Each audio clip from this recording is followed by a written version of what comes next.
Bienvenidos una vez más a El Comentario, un programa realizado por Agustín Sancho Cubero. Este programa está disponible en YouTube y en las principales plataformas de podcasts. No te olvides de suscribirte, es gratis. A continuación empezamos el programa. A ver, vamos a intentar desgranar esto, porque normalmente cuando se habla de la famosa nube, la imagen mental colectiva es algo etéreo. Sí, como una especie de magia invisible. Exacto. O sea, subes un archivo o guardas una base de datos y parece que simplemente flota por ahí, en un espacio inmaculado perfecto. Y es un cliché tecnológico que llevamos arrastrando décadas. Totalmente. Pero resulta que esa ilusión de que la tecnología es intocable se desvanece de un plumazo cuando entra en juego la artillería pesada.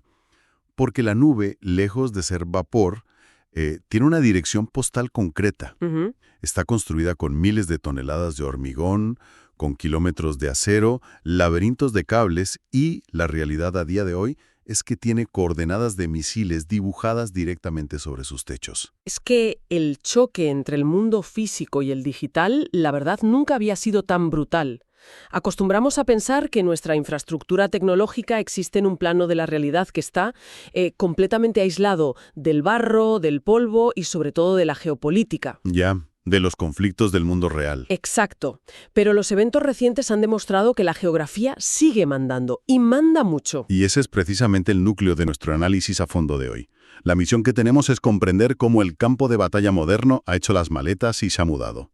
Ya no hablamos únicamente de trincheras. Ni de portaaviones o bases militares tradicionales. Eso es, el frente principal de combate se ha trasladado a los servidores, a las rutas de fibra óptica submarinas y a los centros de datos masivos que sostienen literalmente nuestra vida diaria. Todo lo que hace funcionar al mundo, básicamente. Para entender esto bien, nos vamos a sumergir en una avalancha de partes de guerra, comunicados de emergencia de las grandes tecnológicas y evaluaciones de inteligencia sobre los ataques ocurridos desde principios de marzo.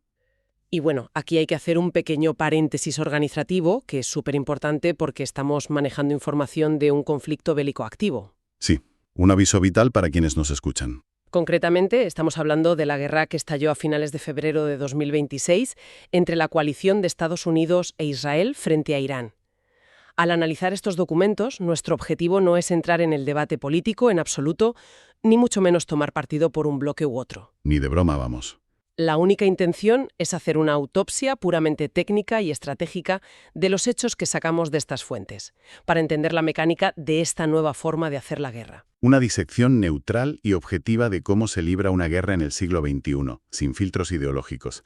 Así que dejemos un poco la teoría y vayamos a los escombros físicos. Entre el 1 y el 3 de marzo, la idea de que la nube es invulnerable saltó por los aires en mitad del desierto. Literalmente saltó por los aires. Literal. 3 inmensos centros de datos de Amazon Web Services, instalaciones colosales, fueron alcanzados de lleno por ataques combinados de drones y misiles balísticos. Hablamos de 2 complejos en los Emiratos Árabes Unidos y 1 en Bahrein que quedaron reducidos a chatarra humeante.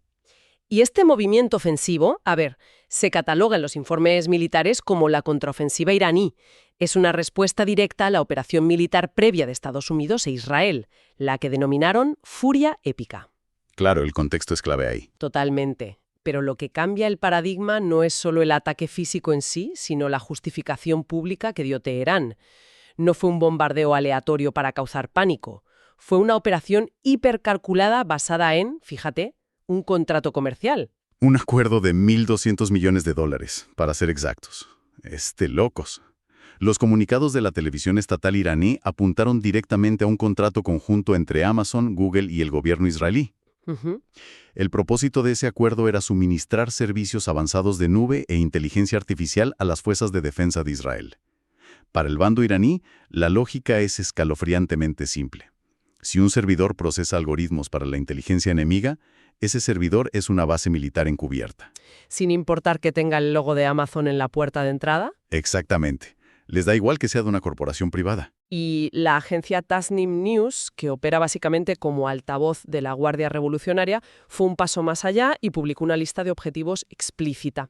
Un catálogo que pone en la diana instalaciones de Google, Microsoft, Palantir, IBM, Nvidia y Oracle. O sea, todas las grandes. todas. Toda la infraestructura crítica estadounidense repartida por Israel, Emiratos, Bahrein y Qatar ha quedado expuesta como un mapa de vulnerabilidad frente a sus misiles y drones kamikaze. Y aquí es donde la cosa se pone realmente interesante, porque hay que cuestionar un poco el relato de estas propias empresas tecnológicas. Llevamos años escuchando el evangelio de la redundancia. Ya, el famoso failover. Eso es. Te venden que la arquitectura de la nube está diseñada para ser indestructible. Que si un servidor se apaga en Dubái, pues hay un balanceador de carga que redirige automáticamente todo el tráfico a otra instalación en Frankfurt o Singapur. En cuestión de milisegundos, sí. Y sin que el usuario final note absolutamente nada. Entonces, si la teoría es tan robusta, ¿cómo demonios consigue un ejército tumbar algo diseñado para sobrevivir prácticamente al apocalipsis? Pues la clave técnica de ese colapso está en el umbral de tolerancia al fallo. A ver, los ingenieros de Amazon o Microsoft construyen sistemas de redundancia, que son brillantes, sin duda, pero los diseñan pensando en desastres civiles. Claro, contingencias normales. Claro, modelan escenarios tipo un huracán de categoría 5, un terremoto masivo o un apagón en la red eléctrica. En esos casos, la pérdida de datos es progresiva. O afecta a un solo nodo, ¿no? Exacto. El sistema tiene tiempo, aunque sean fracciones de segundo, para hacer lo que llaman un apretón de manos digital con un centro de respaldo, sincronizar la información y transferir la carga de trabajo. Pero claro, un huracán no pulveriza 3 instalaciones masivas simultáneamente en diferentes países. Ahí radica el fallo del modelo.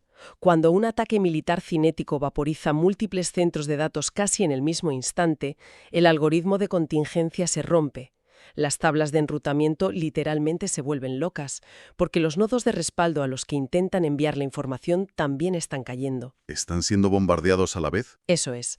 Las arquitecturas civiles simplemente no están codificadas para procesar una destrucción física múltiple a esa velocidad. A lo que hay que sumar un error de cálculo geopolítico abismal que detallan los informes. Los países del Golfo llevan una década invirtiendo fortunas astronómicas para diversificar sus economías. Querían dejar de depender del petróleo. Y convertirse en las mecas mundiales de la inteligencia artificial. Tal cual. Atrajeron a todos estos gigantes tecnológicos, construyeron mega instalaciones, pero a nadie se le ocurrió pensar en la defensa antiaérea. Eran gigantescos castillos de cristal llenos de servidores en una de las regiones más volátiles del planeta, operando sin cobertura militar. Y las consecuencias de esa falta de protección, bueno, es que no se quedaron en el ámbito militar. La onda expansiva golpeó directamente a la economía de la calle. Cuando esos servidores en Bahrein y Emiratos dejaron de existir, más de 11 millones de personas sufrieron un apagón civil instantáneo. Hay que imaginarse la escena por un momento. Ciudades hipermodernas como Abu Dhabi o Dubái, de repente paralizadas por completo. Y el mecanismo detrás de esto es fascinante. Y aterrador a partes iguales. Muy aterrador. Cualquier aplicación de banca online o el simple terminal de pago de una cafetería no funciona de forma aislada. Depende de llamadas a la API, pequeñas peticiones de datos que viajan hasta esos servidores para validar si hay saldo en la cuenta. Y al volatilizarse los servidores, las aplicaciones se quedaron esperando una respuesta que no iba a llegar nunca. El dinero de plástico se volvió inútil. El comercio al por menor se congeló de golpe. Esto demuestra hasta qué punto la resiliencia de nuestra civilización es una fachada muy fina, ¿eh? El impacto de disrupción masiva fue absoluto.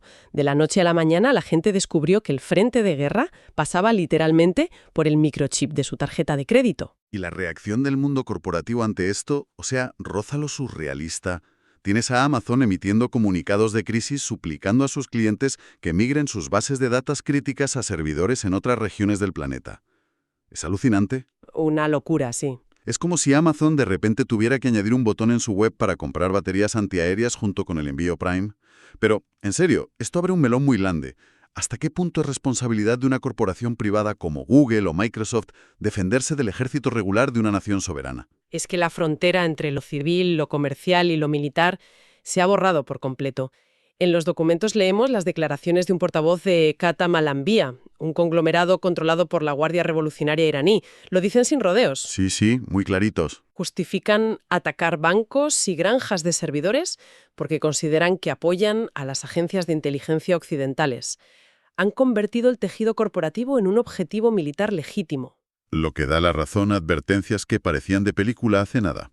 Los reportes recuperan unas declaraciones de 2025 de Eric Schmidt, el antiguo CEO de Google. Él predijo este escenario milimétricamente. O sea, ¿lo clavó? ¿Lo clavó?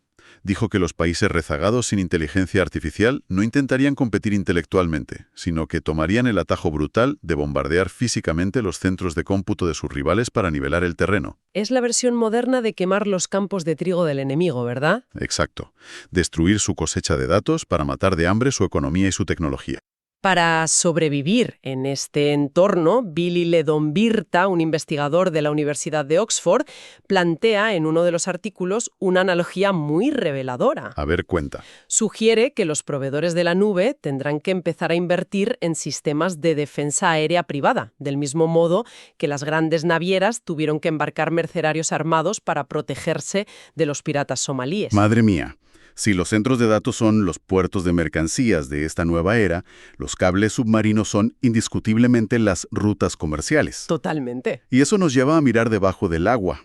Porque una vez que el hardware terrestre ha demostrado ser vulnerable, el foco se desplaza a las arterias de fibra óptica que conectan esos servidores con el resto del planeta. Porque toda nuestra infraestructura inalámbrica, el Wi-Fi, el 5G, todo eso al final tiene que bajar a tierra y cruzar océanos a través de cables físicos que están tirados en el fondo marino. Y los informes ponen una alerta roja gigantesca sobre el estrecho de Hormuz. Es la gran ironía de nuestra era. Hablamos de algoritmos cuánticos e inteligencias artificiales avanzadísimas, pero toda la civilización depende de que un dron submarino no corte una manguera de cables tirada en el barro. Es el talón de Aquiles de Internet. Porque no son tuberías blindadas enormes, son haces de cristal finísimos, superfrágiles, envueltos en polímero y acero. Y esa fragilidad física, combinada con cuellos de botella geográficos como Hormuz, es muy peligrosa. Ese estrecho es un embudo crítico para cables como el SMV5, que es una autopista monumental de Singapur a Francia. Quien controla el estrecho controla el flujo de datos entre Asia y Europa. Y los analistas apuntan a que Irán tiene capacidades avanzadas para sabotajes submarinos. No necesitan grandes torpedos. Hablamos de vehículos submarinos no tripulados, los UV. Drones acuáticos autónomos. Sí. Drones que rastrean la firma electromagnética de los cables a oscuras y usan brazos robóticos o cargas pequeñas para cortar limpiamente la fibra óptica. Y recordemos que es un escenario que ya ensayaron sus aliados, los hutíes en el Mar Rojo. En el 2024 lograron dañar 3 cables submarinos críticos. Si aplican esto a mayor escala en el Golfo Pérsico, las consecuencias serían devastadoras. Las métricas de los informes asustan bastante, la verdad. Un corte múltiple en esa zona no es que Netflix vaya más lento. Eliminaría de golpe cerca del 30% del tráfico global de Internet. Una auténtica barbaridad. Y la mecánica de esa caída es brutal. Cuando se corta un cable así, el protocolo BGP, que es el controlador de tráfico de Internet, intenta redirigir petabytes de información por otras rutas. Pero esas rutas se colapsan inmediatamente. Claro, porque no tienen ancho de banda suficiente. Provoca pérdida de paquetes a escala intercontinental, el colapso de las cámaras de compensación bancarias y la ceguera de las redes militares que usan esa infraestructura civil. Es apagar un tercio del planeta con unas tijeras. Y mientras los submarinos y misiles destruyen el hardware, hay un segundo frente en paralelo. Una guerra fantasma, silenciosa, que ataca el software a nivel mundial. El informe de Unit 42 de Palo Alto Networks revela una escalada cibernética inédita. Si documentan un esfuerzo de más de 60 grupos organizados alineados con intereses iraníes y rusos, como Handalahak. Y lo que da verdadero pánico es cómo han evolucionado. Ya no envían un archivo adjunto cutre. No, ¿qué va? Están utilizando inteligencia artificial ofensiva, y ese salto cualitativo cambia todas las reglas. La IA les permite automatizar y perfeccionar la ilusión de defensas. Despliegan malware polimórfico escrito por motores de IA. El virus reescribe su propio código cada vez que se replica, cambiando su firma digital para ser invisible a los antivirus. Es diabólico. Y las campañas de phishing. La IA analiza miles de correos corporativos robados y genera mensajes falsos que imitan el tono, la sintaxis y hasta las bromas del director de la empresa. Así logran robar credenciales sin levantar sospechas. Y están apuntando a infraestructuras críticas de Estados Unidos, Israel y Europa. El caso más grave que detallan es el de la multinacional médica Stryker. Un pilar mundial en tecnología hospitalaria. Sí, y sufrieron una intrusión fulminante en su entorno de Microsoft. Los equipos de diagnóstico y la logística hospitalaria quedaron completamente encriptados. Handala Hack se atribuyó el sabotaje diciendo que era un nuevo capítulo en la guerra cibernética. Pero aquí entramos de lleno en la niebla de guerra. Porque las agencias occidentales mantenían silencio, pero Tasnim News en Irán lanzaba cifras mareantes, diciendo que habían borrado 200.000 sistemas y extraído 50 terabytes de datos. Unas métricas que agencias de noticias como Bloomberg tuvieron que desmentir parcialmente porque era imposible verificar esa escala de destrucción. O sea, ¿cómo separamos la amenaza real de la simple propaganda para sembrar el pánico? Es que las operaciones cibernéticas tienen una doble naturaleza. Son munición táctica real que paraliza hospitales, pero también son armas de operaciones psicológicas. Exagerar los daños busca quebrar la moral, sembrar el caos financiero y hacer sentir a la población que su vida digital nunca está a salvo. Funciona como puro terrorismo psicológico. Totalmente. Pero hay que fijarse en la ironía estratégica de todo esto. Al mismo tiempo que atacan hacia el exterior, los analistas observaron apagones masivos y cortes severos de Internet dentro de las propias fronteras iraníes. Provocados por su propio gobierno, claro. La táctica del aislamiento total. Eso es. Levantan un muro digital para dificultar ciberataques de represalia desde Occidente. Pero es un arma de doble filo espectacular, porque aíslan a su población y complican su propia defensa, mientras sus células ofensivas operan desde servidores de terceros países, bombardeando Occidente. Es fascinante y terrible a la vez. Si evaluamos la imagen completa, la conclusión de todas estas fuentes es innegable. El paradigma de la seguridad global se ha reescrito. Cualquier gigante tecnológico está obligado a tratar sus servidores y cables como instalaciones militares estratégicas. El modelo de seguridad antiguo ha caducado por completo.